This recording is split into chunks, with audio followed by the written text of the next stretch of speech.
Olá, estamos aqui mais uma vez para a nossa live.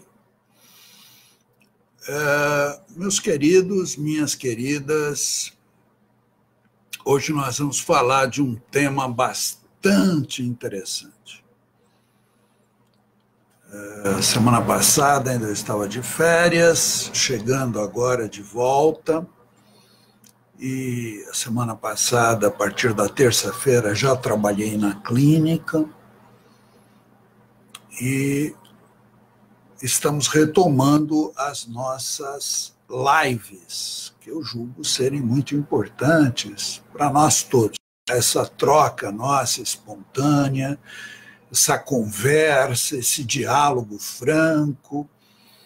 E eu gostaria que vocês participassem, viu? Fiquem à vontade para questionar, para emitir opiniões. Eu acho que isso é muito bom.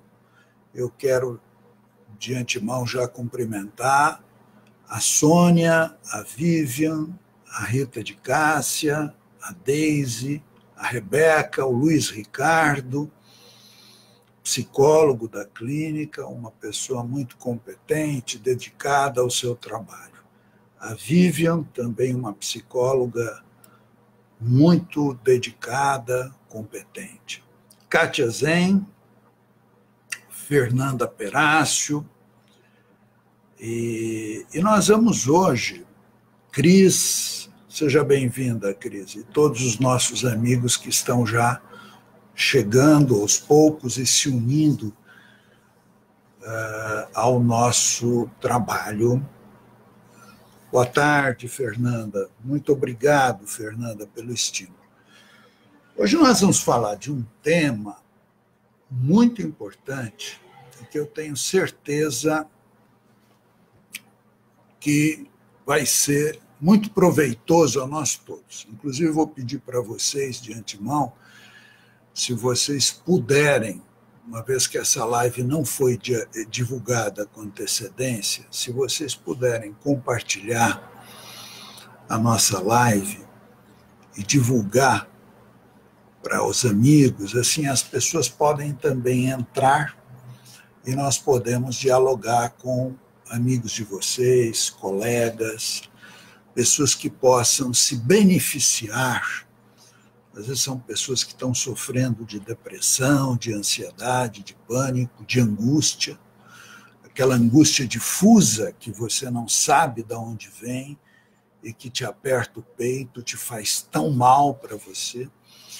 Então, que vocês possam estar divulgando isso, compartilhando, convidando outras pessoas para estarem conosco. Eu tenho certeza que vai ser muito proveitoso para todas as pessoas que possam estar aqui participando, conversando, dialogando. E eu quero começar chamando a atenção de vocês para uma reflexão. Chegou agora também a Mônica Veloso, a Marlene Monteiro, o Gui. Olá, Gui. Seja bem-vindo, todos bem-vindos, a Mônica, a Marlene, todos os nossos amigos que estão se chegando aqui. Muito obrigado, Marlene, pelo carinho seu, sua bondade. Então, vocês já notaram, já observaram que tem pessoas que passam, vou falar de algumas situações que experimentam alguns fatos. Vocês já notaram, tem pessoas que passam por um luto e de um ente muito querido, muito próximo. E tem pessoas que se desestruturam. E existem pessoas que sentem aquela dor, mas não cronificam o sofrimento dentro delas. Pessoas que às vezes enfrentam uma desavença familiar, um problema familiar, sentem aquela dor, né? Mas não cronificam aquele sofrimento dentro delas. E elas vão manobrando, lidando com a situação de uma forma muito positiva, eu diria, né? Isso me faz lembrar uma visão budista de que a dor é inevitável. Agora, o sofrimento, ele é evitável. Já refletiram nisso? As dores da vida, de uma perda, de uma desavença, de um problema, não é? Isso é inevitável. Nós vamos passar ao longo da nossa vida por crises, às vezes familiares, econômicas, profissionais, um desemprego, e a gente vai experimentar uma dor, uma traição de uma pessoa querida, deslealdade afetiva. É inevitável. Agora, aquilo se tornar um sofrimento, né? Eu me apegar àquilo e, a partir daí, perder a vontade até de viver, isso é outra questão. É outra questão. É diferente. Isso você, com amadurecimento, com a busca do autoconhecimento, a busca do entendimento, você pode, ao longo da tua vida, ir diminuindo o sofrimento. Você vai ainda experimentar dores, mas o teu sofrimento ele vai diminuindo. E é disso que eu quero falar com vocês. Eu fui percebendo, no meu trabalho como terapeuta, inclusive atendendo pessoas com depressão, pessoas com angústia, ansiedade, e eu observava que algumas pessoas estão passando por um momento de depressão e elas sofrem demasiadamente. E outras pessoas parece que conseguem lidar melhor com a depressão. E, por conseguinte, saem mais rápido, melhoram mais rápido, reagem mais rápido. O mesmo eu diria com ansiedade, o mesmo eu diria com pânico, o mesmo eu diria com angústia. E eu fui me perguntando muito e buscando autores, buscando leituras para entender melhor isso, aprofundar melhor esse conhecimento sobre essas situações. E eu fui verificando que existe um olhar que às vezes nós criamos no nosso sofrimento. Então, por exemplo, eu tenho uma angústia, que ela me invade às vezes, eu não sei de onde vem, por que vem, né? Eu posso estar em casa, eu posso estar passeando, indo num shopping, eu posso estar em qualquer lugar e vem uma angústia difusa. E ela me aperta, me faz mal, eu quero tirar, e aquilo não sai de mim, parece que colou em mim. Vocês já experimentaram essa angústia? Eu gostaria até que vocês falassem. Se alguém daqui já experimentou, já sentiu essa angústia. É importante a gente ir trocando, né? Conversando sobre isso. E eu notei que existem pessoas que passam por essa situação e elas procuram se trabalhar, entender, né, mergulhar no autoconhecimento, num trabalho terapêutico, compreender os seus sentimentos, as suas emoções, mas elas não passam por um sofrimento tão dramático. E tem pessoas que a coisa é muito dramática. E esse é o grande segredo da história que eu quero conversar com vocês. A Mônica Veloso diz que é um excelente tema, sempre me interesso. Ótimo. Está conosco também a Magna, Florino, a Iona, sejam bem-vindas. A Elisete, a Mônica Soares, Ivaneide, Carol Souto, Sandra Andrade, Cleusa. O Gui fez um comentário. A melhor maneira de lidar com nossas angústias é buscar profissionais com experiência para lidar com as nossas questões. Por exemplo, esse grande profissional, isso é a tua bondade, Gui. É a tua bondade, é o teu carinho que você tem por mim, eu também tenho por você, viu, meu querido? A Meire Paula, Andréia, olá, Andréia. Andréia é uma jornalista que eu admiro muito, que está conosco. E o nosso querido Odair Lopes também está conosco. Seja bem-vindo, Odair. Sandra Vieira, Linda Eleusa, também estão aqui conosco. A Célia Faveri, a Renata Pires, a Meire Paula de Souza, a Célia, olá, Célia, saudades. A Sandra Vieira, né? E a Andréia diz que também me admira. É recíproco, Andréia, é recíproco. Então, vejam, eu observei que algumas pessoas, quando têm essa angústia, elas acabam tendo uma percepção da angústia que é muito assustadora. Então, elas dizem, por exemplo, coisas catastróficas. Ah, olha, essa angústia, eu acho que ela nunca mais vai embora de mim. Ah, essa angústia, acho que eu estou ficando louco, acho que eu estou ficando louca, acho que eu vou... Nossa, essa angústia é desesperadora. Ah, essa angústia, ela vai acabar com a minha vida. Puxa, ninguém tem angústia, só eu? Que coisa horrível, o que está acontecendo com a minha vida? E entram num desespero. Então, vocês estão entendendo que a dor da angústia, ela existe.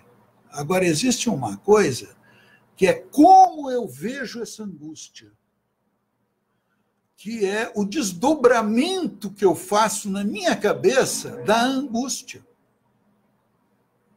Essa é a questão chave da história.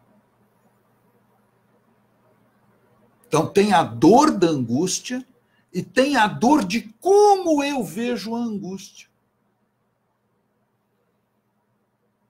Outra pessoa, por exemplo, sente depressão. Ah, eu estou deprimindo. Nossa, mas eu não podia deprimir. Onde já se viu? Eu tenho filho para cuidar, eu tenho responsabilidades na minha vida. Isso vai me levar a perder um emprego.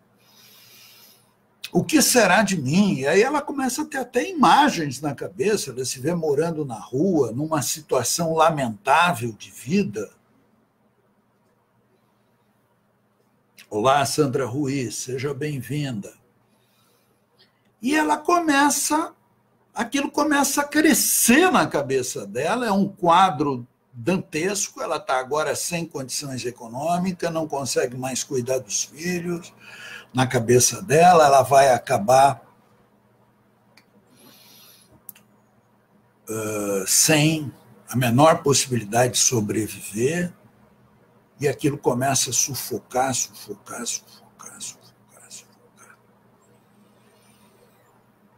Né? Outras pessoas têm uma ansiedade alta. A mesma coisa acontece. Essa ansiedade está muito forte, essa ansiedade me angustia. Olha, todo mundo vai perceber que eu estou ansioso, isso vai depor contra a minha pessoa, eu vou acabar visto ou sendo vista nessa minha ansiedade, eu vou perder a minha credibilidade, o que será de mim, o que vai acontecer com a minha vida. E aí a coisa chega num ponto tal que é sufocante. Outras pessoas têm um outro olhar, uma outra interpretação. Olha, eu estou passando por um período de angústia, eu experimentei algumas crises, é verdade, na minha vida, eu ainda não estou entendendo direito o que é essa angústia, mas eu vou fazer o meu melhor, eu vou procurar uma ajuda psicológica, eu vou mergulhar no meu autoconhecimento, eu vou usar essa angústia até como um impulsionador. Eu sei que dói, é uma dor, mas eu vou buscar a angústia como um impulsionador para eu buscar o meu autoconhecimento, rever o que está acontecendo comigo. E se a angústia apertar demais, ela já deixa de ser produtiva. Se ela está deixando de ser produtiva, então eu vou buscar uma ajuda médica. Interessante que, às vezes, na psicologia, havia uma certa resistência para o trabalho médico, para o trabalho medicamentoso. Como se ele fosse, de alguma forma, mascarar a minha dor, fazer um tamponamento da minha dor, e eu não fosse me trabalhar devidamente. Não é? Eu fosse anestesiar aquela dor, que a dor é vida. Né? A dor, vocês sabem que é vida. E ela está expressando que algo não está bem dentro de mim. E eu fosse tampar aquilo. E não iria ser produtivo, não iria me ajudar o medicamento. Hoje, já a psicologia tem uma outra compreensão sobre isso. E fosse até me tirar a lucidez. Hoje a psicologia tem uma outra concepção. Hoje nós entendemos que a dor, até um certo ponto, ela é positiva. Ela está me motivando para buscar ajuda psicológica, para eu me entender, para eu me compreender, para eu buscar raízes. Ok. Mas a dor exagerada, intensa, ela já não está contribuindo mais na minha vida, não. Pelo contrário, ela está me desregulando nas minhas relações pessoais, pondo em risco, às vezes, um casamento, o relacionamento familiar, profissional, né? Eu estou com uma ansiedade exagerada, eu estou muito deprimido. Isso não está me ajudando, isso não é positivo.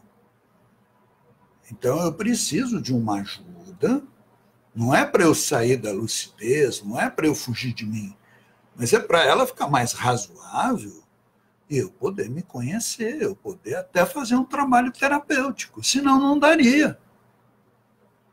Essa é uma mudança de paradigma importante. É o terceiro milênio, a gente entender que o trabalho de saúde mental ele deve ser feito de forma multidisciplinar. Terapia, meditação, ajuda medicamentosa, as coisas estão juntas. Não é? Bom senso, equilíbrio. Não é para fugir, é para eu buscar ajuda consequente. Mas foi uma parte que eu fiz na nossa conversa para poder refletir com vocês que existem pessoas que, então, quando vê a sua angústia, diz, puxa, eu vou buscar ajuda profissional. Né? Ou a pessoa está vivendo uma depressão. Depressão tem muitos graus. E hoje a boa notícia é que a depressão é perfeitamente tratável. Eu vou tratar numa terapia, eu vou buscar uma ajuda psicológica para minha depressão e eu vou sair dessa. Claro que eu vou sair. Eu quero sair dessa. Agora, a depressão tem uma coisa boa também. Ela está me levando para o meu interior, para eu refletir as minhas questões. Não vou brigar com ela, não vou abominar ela, eu vou tentar entender, eu vou ter uma compaixão, não é dó. Eu vou ter uma aceitação pelo que está acontecendo comigo. E eu vou me ajudar. Deve ter motivos para o que eu estou sentindo. Então vejam que a repercussão é outra, o impacto é outro. O mesmo, eu diria, da ansiedade. Ah, mas as pessoas vão ver o que vão dizer de mim. Ora, Ansiedade, depressão, angústia, são desconfortos que todos nós passamos ao longo da nossa vida.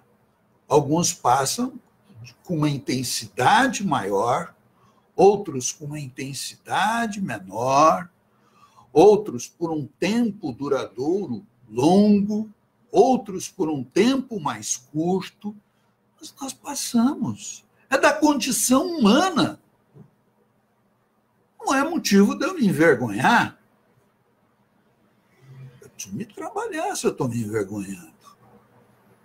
Claro, eu não vou sair expondo a minha privacidade para todo mundo. Para quem eu não conheço, eu vou manter uma certa reserva. Agora, se vazar algumas coisas, qual o problema? É algo humano. Pelo contrário, às vezes a gente tem muita sensação, puxa, mas eu estou conhecendo uma nova pessoa, Alexandre, na minha vida, eu estou namorando, eu já vou passar esses problemas para essa pessoa. Claro, você deve ter cautela, saber quem é a pessoa, o grau de compreensão da pessoa. Mas eu te falo duas coisas.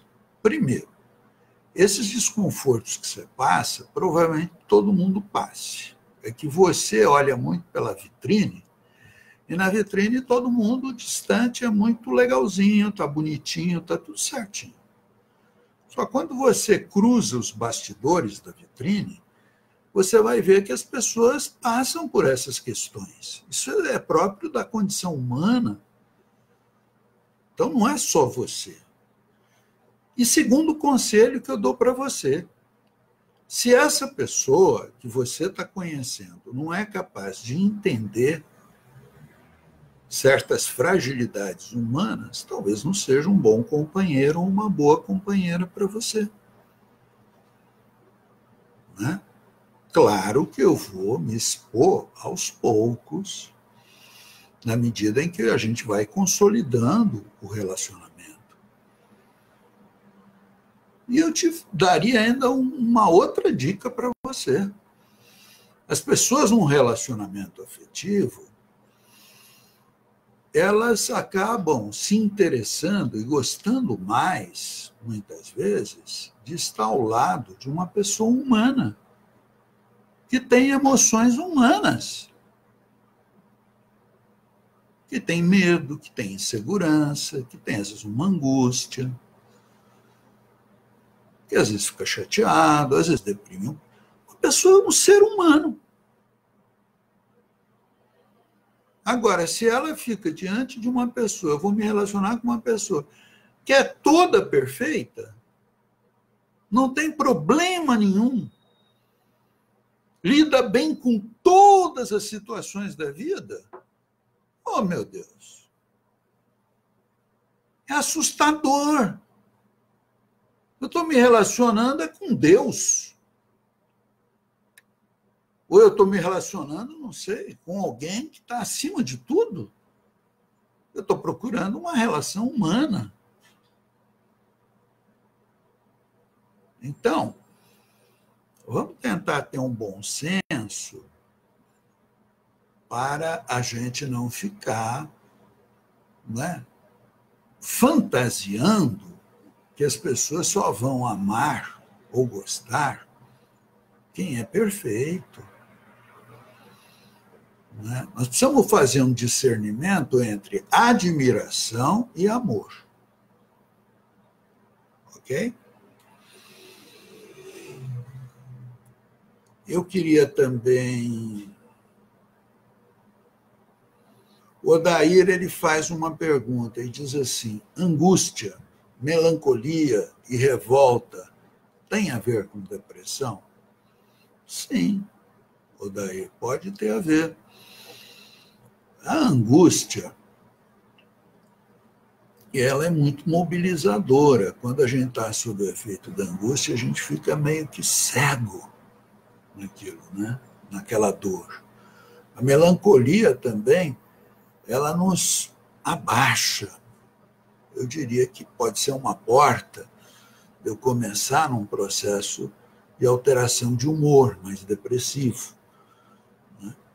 E a revolta, a raiva, né?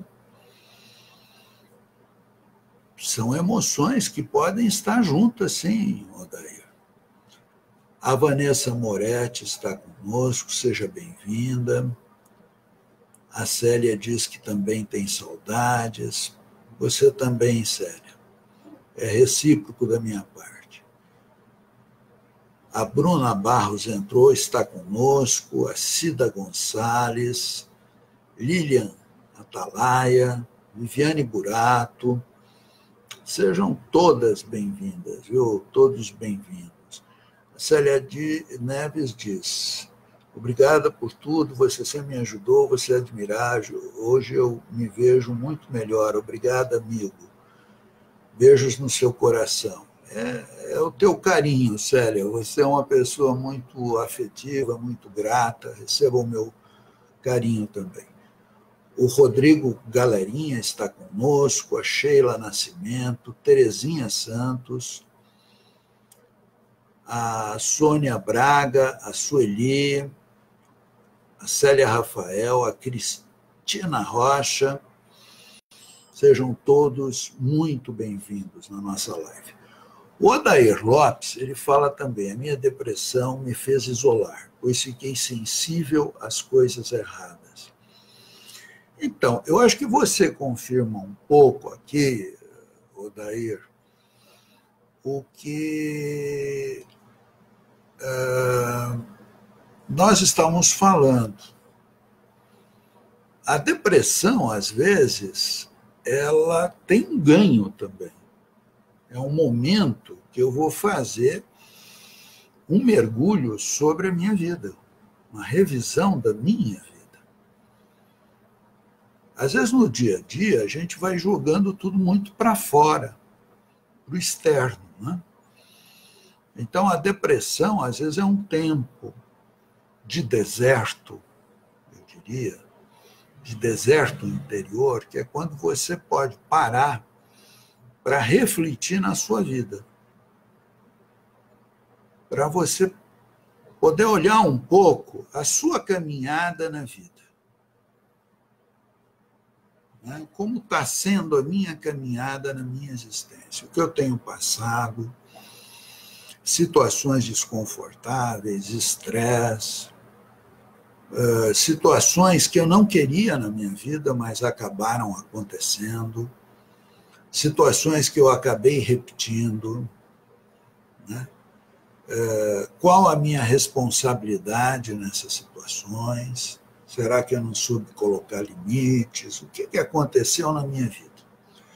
Então, é um momento de oportunidade. A Zilda também está aqui conosco, Vanessa Maichinho, Leila Aparecida Delgado. Que prazer, Leila. Eu fui no aniversário da sua princesinha, da sua netinha, e vocês fizeram lá uma comemoração nessa sexta-feira extraordinária, reuniram as pessoas, foram muito amáveis, nos receberam muito bem para festejar o aniversário da sua netinha, filha da Cristiane, que é uma grande psicóloga que trabalha conosco. Gersomina Meirinho, seja bem-vindo. Cristiana Rocha também está conosco. Marcos Souza Ribeiro. Marcos Souza Ribeiro, ele escreve aqui o seguinte, ele diz: tenho muita falta da minha esposa, que faleceu em novembro passado. Às vezes choro sozinho. Pode ser um quadro depressivo? Marco, o casamento, e vejam bem, quando eu estou falando aqui de casamento, eu não estou falando necessariamente no papel passado.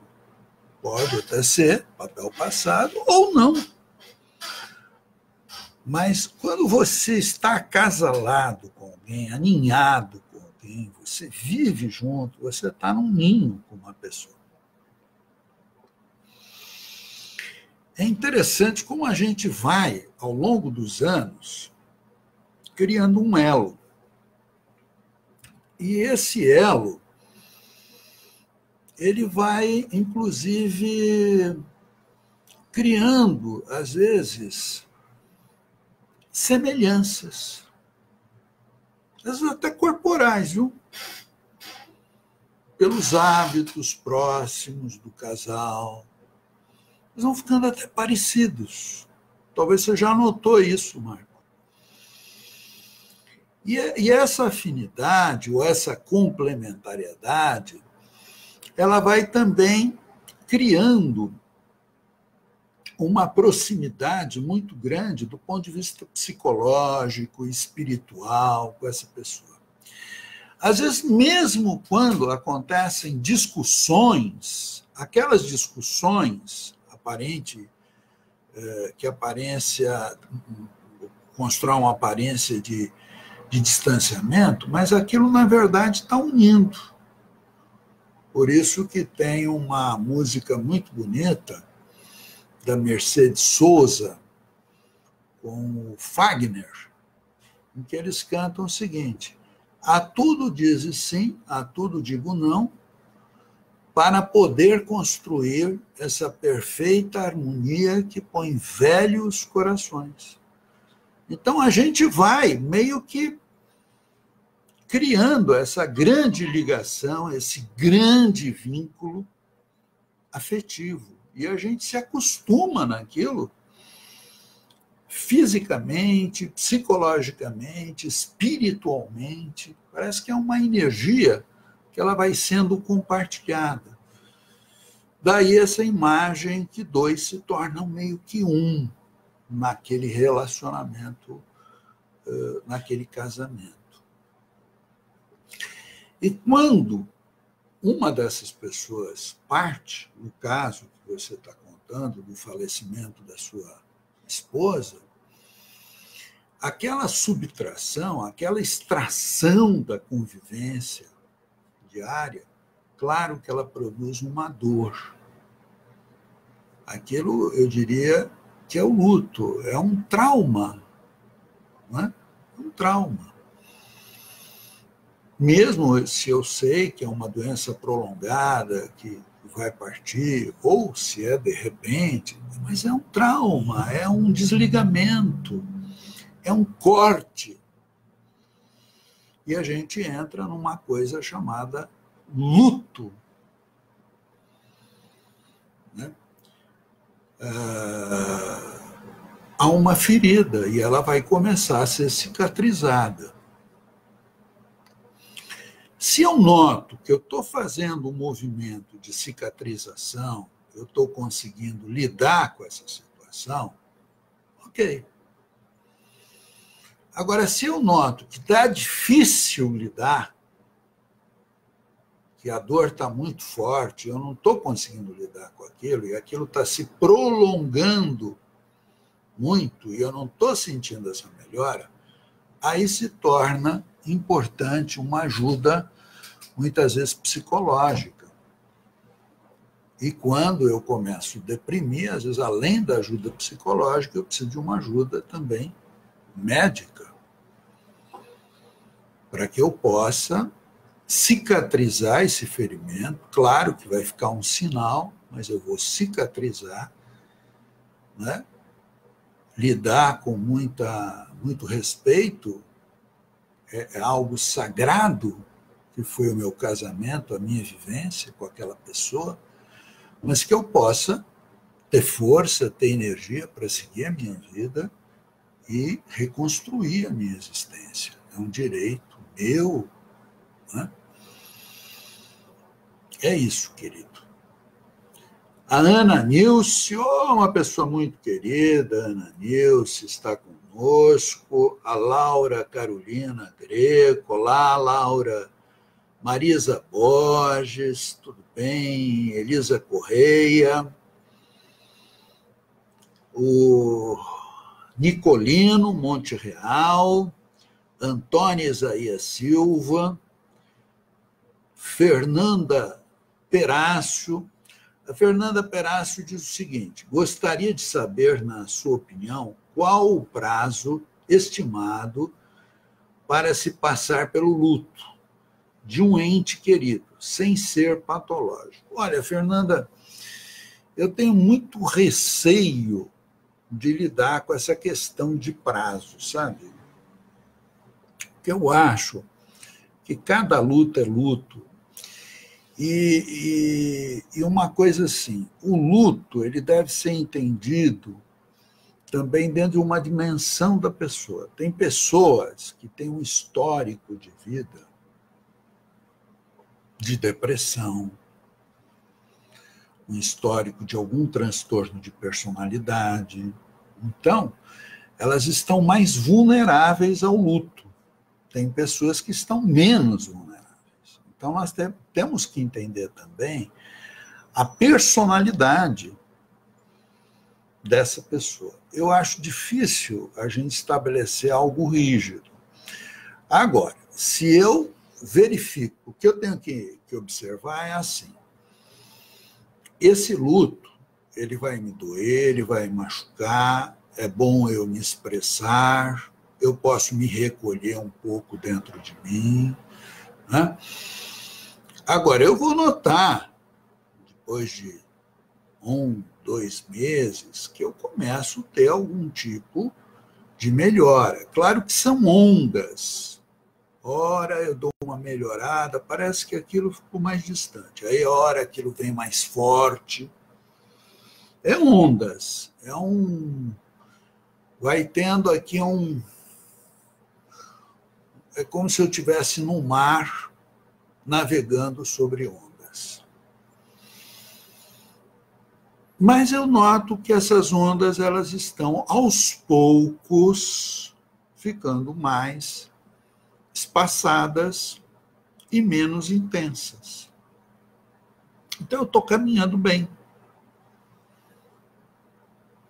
Eu noto que hoje eu já estou me abrindo mais a outras pessoas, conversando com amigos, volto a querer fazer planos na minha vida. Então, eu estou caminhando bem.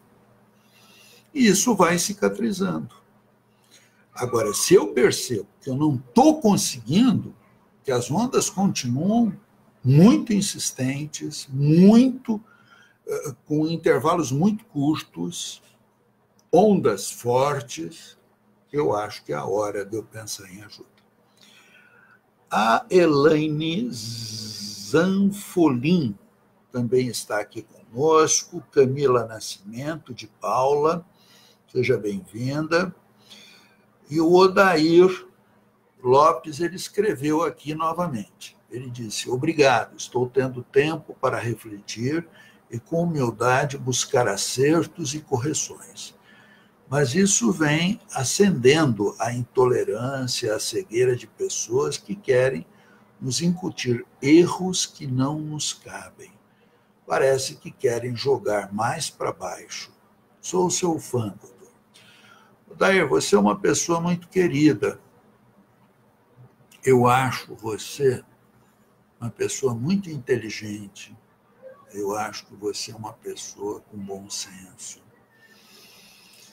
E eu acho que nessa peneira que você vai fazendo, nesse momento que você está vivendo, você vai fazer uma grande reflexão da sua vida, da sua caminhada, da sua trajetória, das suas relações, né? E eu tenho certeza que você tem todas as ferramentas internas para fazer esse grande balanceamento das suas relações pessoais, do que está acontecendo com você. E eu tenho certeza que você vai encontrar um caminho iluminado para rever fatos, rever acontecimentos, e seguir sua vida.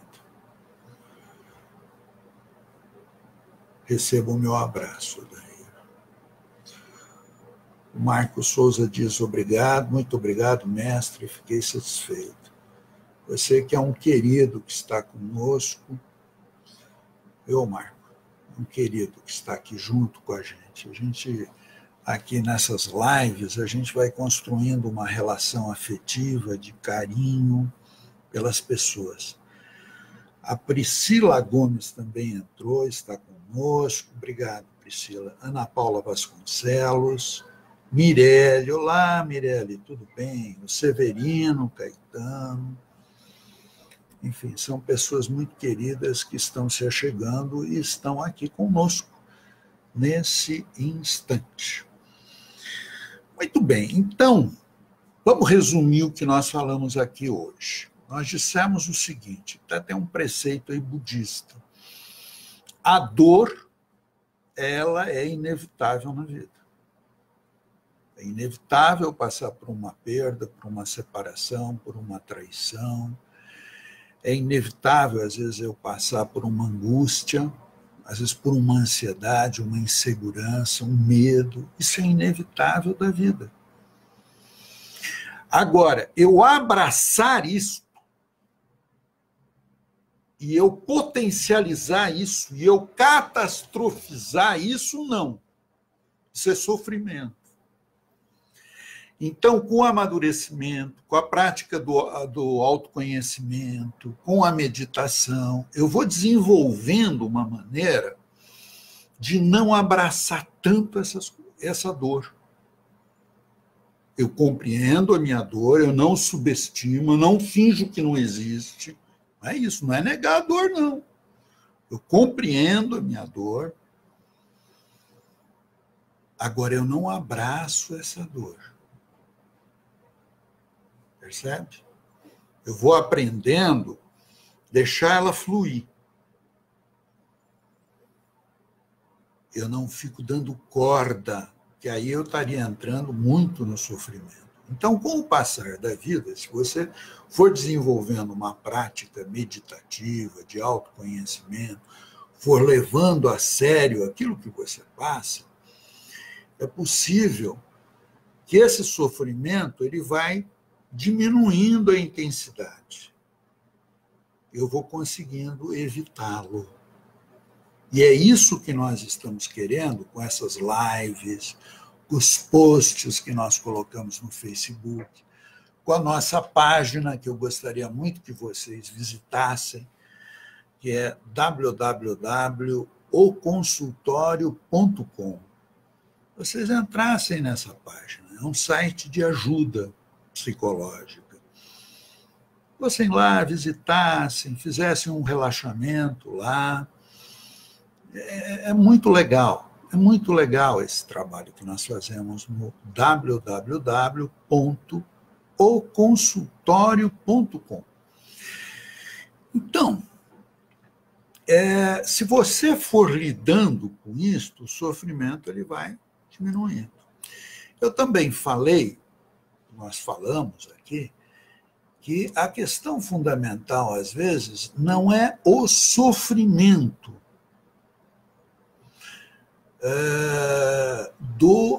da depressão, do pânico, da ansiedade, da angústia.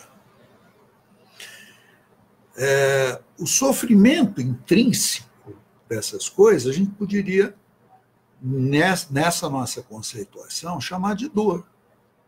Dói, depressão dói, ansiedade dói, pânico dói, angústia dói. Mas existe uma coisa chamada potencialização. Então, quando eu começo a entrar numa culpa por estar com uma angústia que eu não deveria estar, né?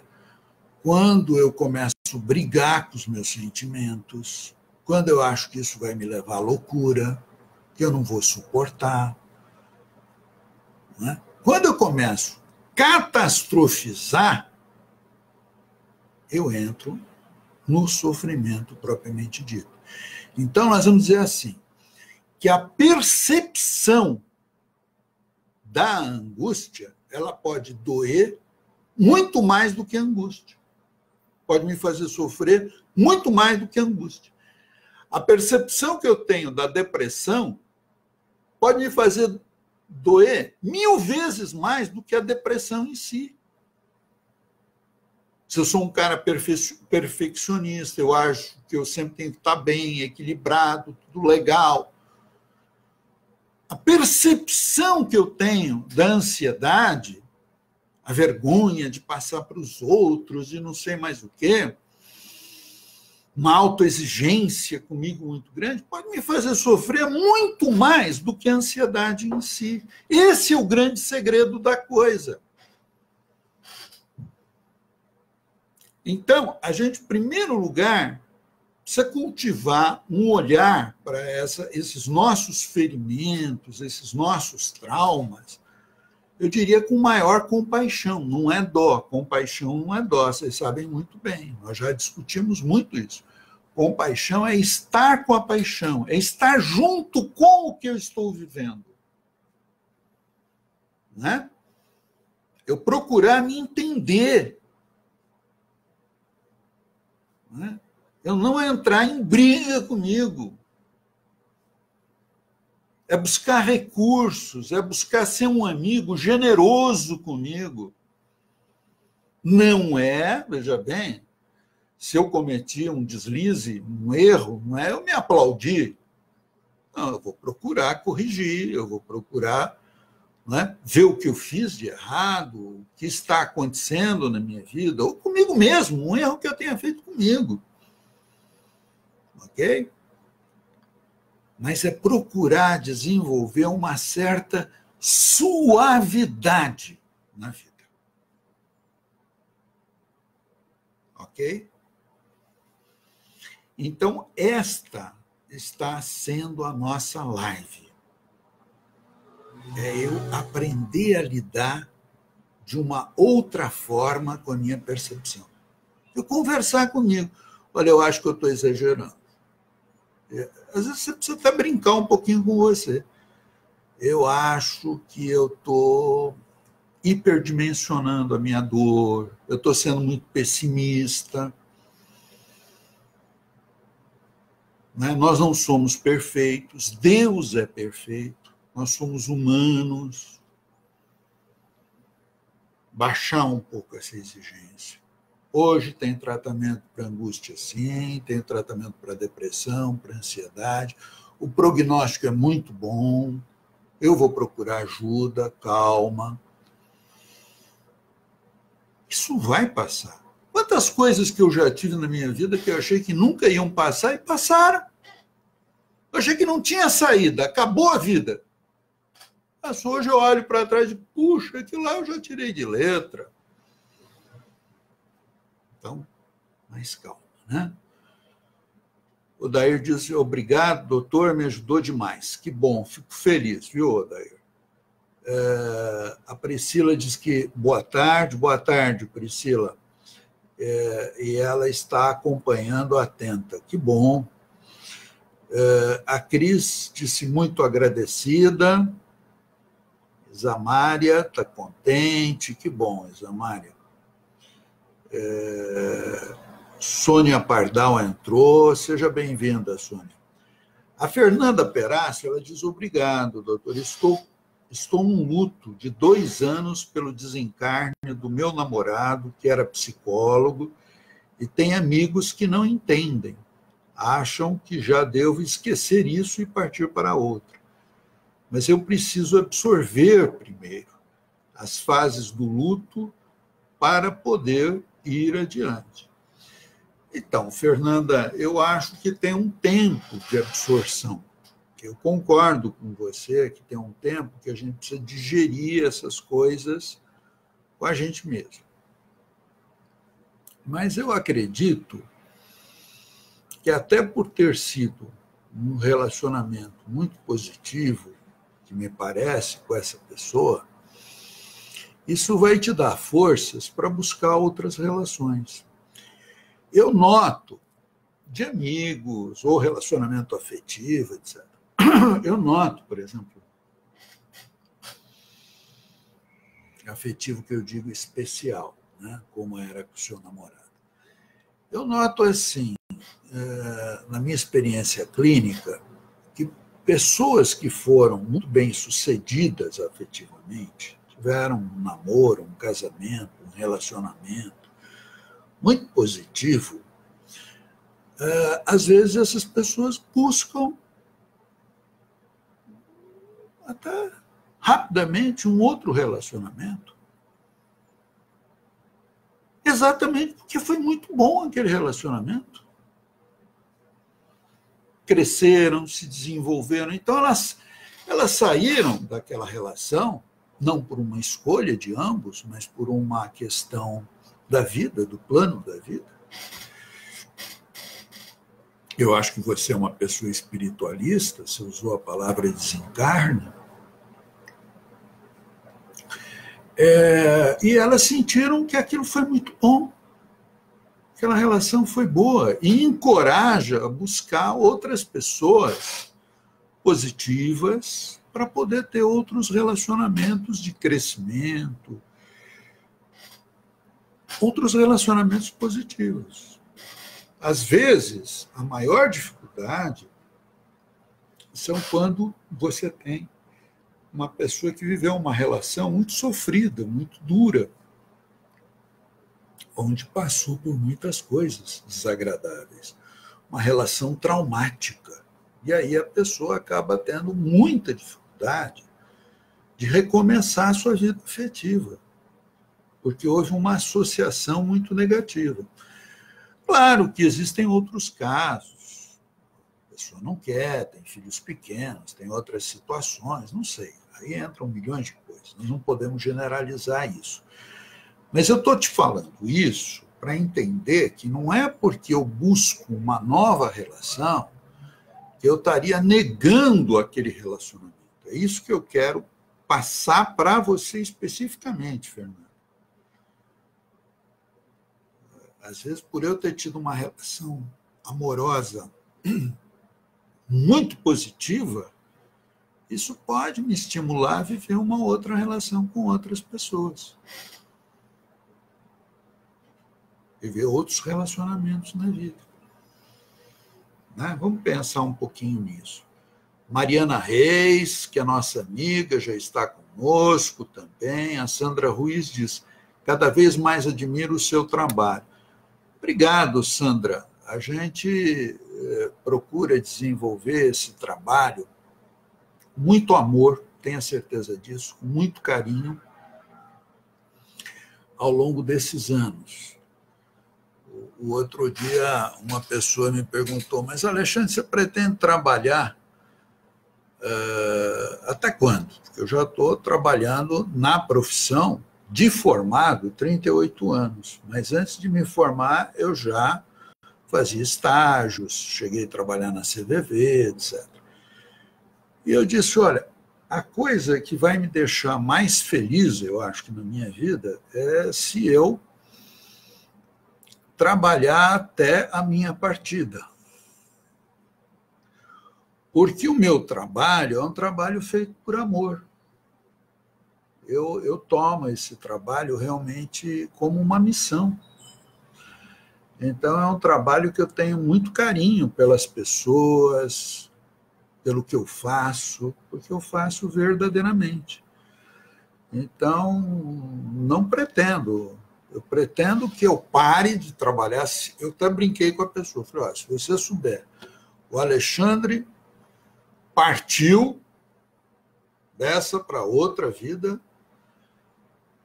trabalhando. Você pode ter certeza que o Alexandre partiu feliz. A Mariana Reis, olá, tudo bom? Uma verdade, tudo passa. Boa tarde. É isso, Mariana, que nós dissemos. A vida, ela é passageira.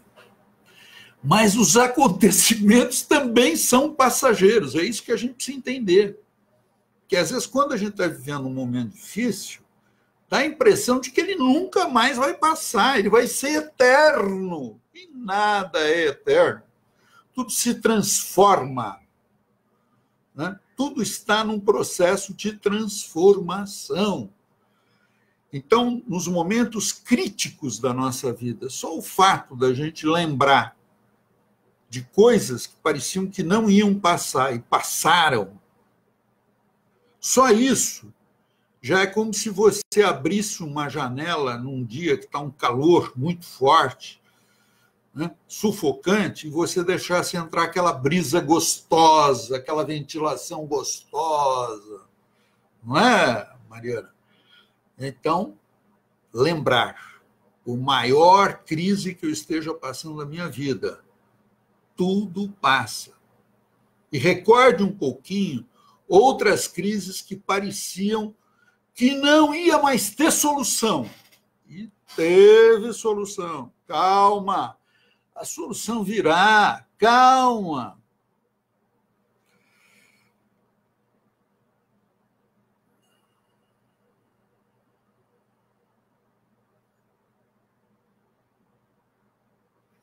A Vitória Oliveira também está conosco.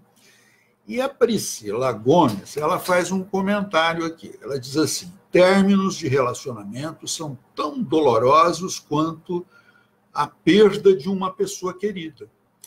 O difícil é abandonar a idealização, os sonhos compartilhados.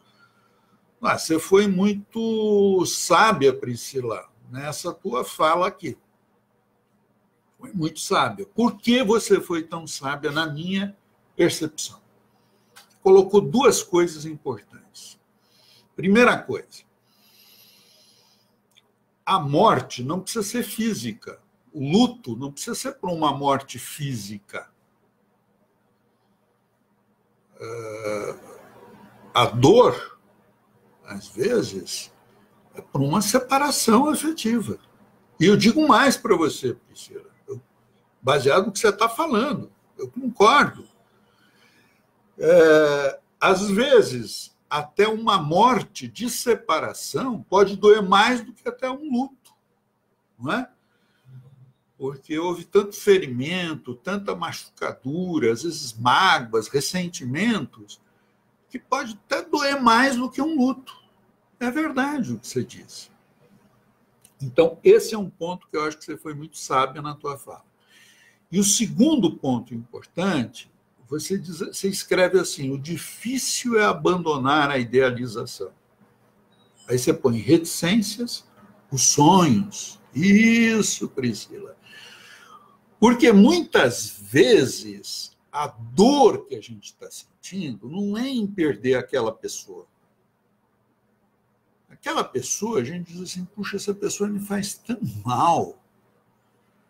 Essa pessoa já me criou tantos problemas na minha vida. É até um alívio perdê-la. Mas o que dói profundamente, estou falando uma separação, a dor profunda que a gente sente é a idealização que a gente criou. De que aquela pessoa ia ser incrível, de que aquela pessoa ia ser nossa. Né? E a gente foi se enganando, sempre acreditando que aquela pessoa ia mudar, que a relação ia melhorar, né? E a pessoa me revisitando o tempo inteiro com as mesmas questões, às vezes em cenários diferentes. E como para mim estava sendo muito duro admitir aquilo, ver aquilo. Às vezes está no nosso rosto, o mundo inteiro vê, mas eu não consigo ver porque é muito duro para mim. Só que a pessoa continua fazendo, porque aquilo é ela. Né? E aí você escreve aqui um novo post, você diz assim: sensação de impotência e fracasso nos términos, aceitar a realidade. A impotência de que eu não posso mudar aquela pessoa, porque aquela pessoa é ela. Né? O relacionamento é assim. E às vezes a gente até sente uma impotência também de mudar a gente, de ver a verdade, a realidade. E isso tudo, às vezes, a gente passa porque a gente não suporta a ideia de fracassar. Isso nos impede de aceitar a realidade, a verdade. Às vezes, para que eu possa ganhar, eu preciso perder. Mas eu preciso dizer, eu errei. Eu idealizei demais, eu fantasiei demais, eu criei uma expectativa muito alta, errei, pedi desculpas para a gente mesmo, né? Eu tinha um outro entendimento da situação, eu errei. Eu não sou perfeito, eu não sou Deus, né? E eu vou aprender a viver de uma outra maneira na vida. Essa dificuldade, essa humildade comigo mesmo, me faz eu ficar persistindo com aquela pessoa que eu sei que não adianta. A Fernanda Perácio diz, gratidão, doutor. Que bom, Fernanda, espero que isso abra uma luz grande. Eu tenho certeza que o teu noivo, o teu namorado, essa pessoa que você se enamorou e ele por você, ele que foi um psicólogo, o psicólogo é uma pessoa muito com compromisso de crescer, de aprender, né? E dentro da tua ecologia, dentro do teu sistema de crença, de fé, eu aposto e eu ouso dizer, claro que é a minha percepção, que ele deve torcer muito para que você se restabeleça e para que você se reorganize também afetivamente. Tenho certeza. Porque se ele foi uma pessoa tão boa para você, tão generosa, e até por uma formação dele de psicólogo, eu tenho certeza que ele vai compreender que você precisa seguir a tua vida, como ele precisa seguir a vida dele, né? Aí a Priscila diz, maravilhosa reflexão. E quem fez essa reflexão foi você, Priscila. Eu só fui aqui, talvez, organizando um pouco as informações, mas a reflexão, a autora é você, viu, Priscila? Silvia Lopes também está conosco. Seja bem-vinda, Silvia. A nossa live ela está encerrando agora. Bateu 1 hora de live, foi uma delícia, o tempo passou rapidinho, a participação de vocês é tudo de bom. Uma live sem a participação de vocês é um tipo de live. Com a participação de vocês é tudo de bom. É 1000 vezes melhor. Então, essa live vai ficar aqui no Facebook. Então, se você quiser rever, se você quiser convidar pessoas para reverem, refletirem na live, fiquem à vontade. Eu vou deixar ela aqui para que nós todos possamos continuar nos beneficiando. Silvia Lopes, obrigado, Silvia, pelo incentivo. Então, um abraço para cada um de vocês que participaram da nossa live. Muito obrigado, sempre gratidão a todos vocês. Eu sei que é uma relação que a gente está estabelecendo aqui virtual, mas eu tenho certeza que tem muito afeto, muito carinho, e nós vamos se sentindo como que membros de uma mesma família. E logo estaremos juntos novamente. Continuem acessando a nossa página aqui no Facebook, escrevendo, comentando em cima dos nossos posts. Eu leio todos. Acessem o nosso site www.oconsultorio.com, o site da ajuda psicológica, e logo estaremos aqui reunidos novamente. Já estou começando a ficar com saudade. Até lá. Obrigado.